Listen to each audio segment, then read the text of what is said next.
गरीब जान के हमको न तुम भुला न देना। लगी है चोट कलेजे पे उम्र भर के लिए।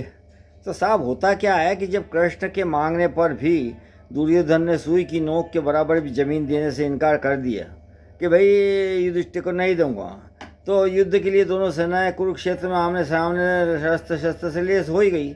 लेकिन मोदी जी का उल्टा, 10 साल से कुछ किया नहीं, यदि किया है तो बेहतर होता कि अपना ढिंडोरा पीटते। क्योंकि वीर योद्धा जब भी युद्ध क्षेत्र में जाते हैं तो अपनी प्रत्यंचा ही खींच कर उसकी टंकार से रणभूमि को हिला देते हैं।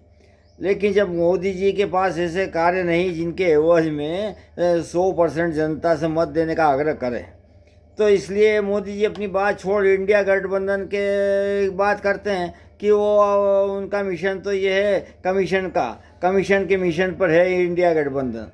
अब जब आप रात दिन 400 पार का जब कर रहे हैं तो कोई कुछ भी करे हैं, कमीशन मिशन कोई भी करे तो आपको उससे क्या आप तो सत्ता में हैं हाल फिलहाल, और फिर इतना बवाल मचाने से का मतलब क्या है।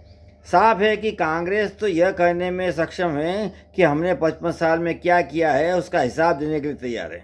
और आपकी अब तक की यदि आपसे पूछा जाए कि आपने क्या किया है 10 साल, तो आपके पास कोई जवाब नहीं है। क्यों कि आपने वादा किया 2 करोड़ को ये रोजगार देने का और सब महंगाई कम करने का, जब कुछ भी आपके पास नहीं कहने के लिए। अब जब चुनाव में हार स्पष्ट दिख रही है तो आप हाबरे काबरे हो रहे हैं। आपको मालूम हो रहा है कि जनता है और अब बदला ले बगैर छोड़ेगी नहीं, क्योंकि हारने पर तो वो दूसरी सत्ता आएगी और वो बदला लेगी।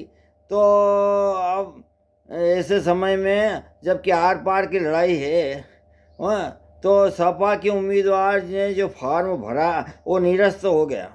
तो एक तरफ तो गहरे षड्यंत्र की बूझ आती है, लेकिन उम्मीदवारों को का कर्तव्य है कि वे वो सजग रहे, क्योंकि इस तरह से सत्ता बदली नहीं जा सकती। तो ये हर आदमी को सोचना होगा कि आदमी जागरूक रहे।